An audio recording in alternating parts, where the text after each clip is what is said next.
40,000 people to pass through this area.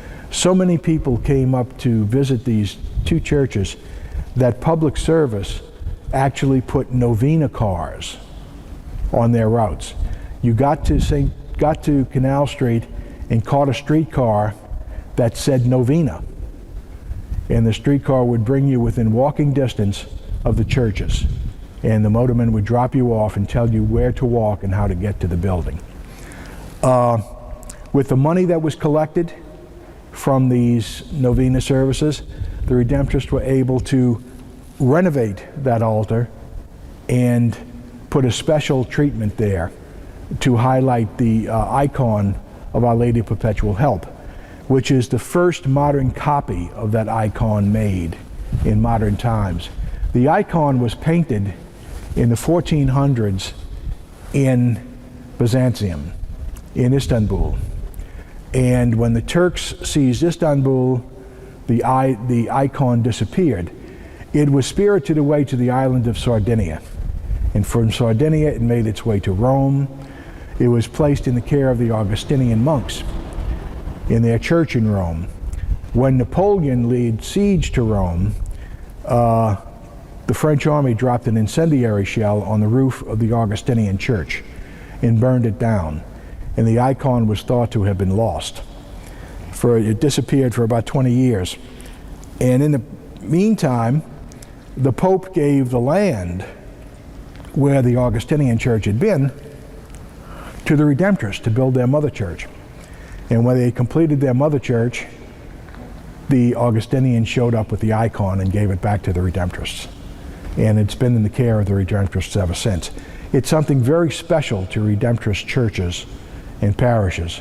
Usually wherever you see a picture of Our Lady of Perpetual Help, it means that at some time in the history of the parish, the Redemptorist priests were influential in either having the parish founded or in ministering to the people in the parish.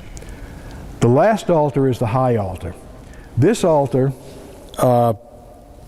came to us from Europe via Cincinnati. It's interesting in the fact that it's put together with pegs.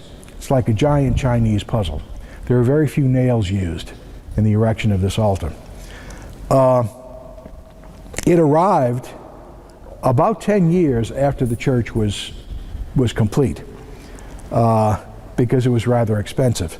And it was set up here. Shortly after that time, the Redemptorists hired a painter from Germany to produce 6 altar screens. That is that large picture that you see above the high altar. It's called an altar screen, and it depicts St. Alphonsus Liguori, whom the church is named after. St. Alphonsus had been a secular lawyer in Italy and had lost a very important legal case. And he vowed that he would never practice law again, and he entered a seminary. When the Pope learned that he was in the seminary, the Pope called him to Rome and commanded that he practice law once again, but as a canon lawyer, interpreting church law. And he was ordained. He went on to found the Redemptorist order. But St. Alphonsus was also a mystic, which meant that he had visions and he dreamed dreams. And this was one of his visions, supposedly, that occurred in the mother house in Naples. And at that time, during the benediction service, 4 angels supposedly appeared to him, and in their company were 2 Redemptorist priests. Now, the Redemptorist order was small enough at the time that Alphonsus knew everyone in it by name and face, and he didn't recognize either one of these 2 people. It turned out to be a prescient dream, according to this painting, because one of them was St. John Neumann, and the other one was St. Jared Magella, who were to become 2 saints who had been Redemptorists. Duffy, of course, was the Redemptorist who was responsible for building the church. And as I mentioned before, he was a real piece of work. He was a friend of the Irish pastor of St. Patrick's Church down on Camp Street. And there's a story that during the Civil War, General Butler called the pastor of St. Patrick's over to his office and complained that during the current cholera epidemic, the Catholic Church wasn't burying Union soldiers quickly enough. And the pastor said, "General, I would be happy to bury your entire army in a single afternoon if they would all lie down and cooperate." But Duffy came from that particular ilk. One day he received a note from the rabbi of Temple Sinai on Jackson Avenue. He was a very ecumenical fellow. He was friends with all of the clerics in the neighborhood. And the note said that the Yankee soldiers were at his temple and they were trying to steal his gold menorah. And he heard them say they were on their way to St. Alphonsus to get our golden candlesticks. Well, our candlesticks were not made of gold, they were brass, but they were very highly polished.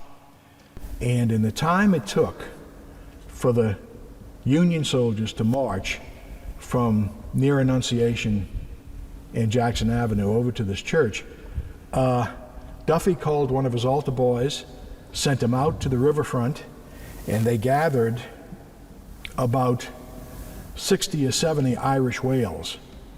An Irish whale was a fellow who stood taller than 6'4" and weighed more than 240 pounds.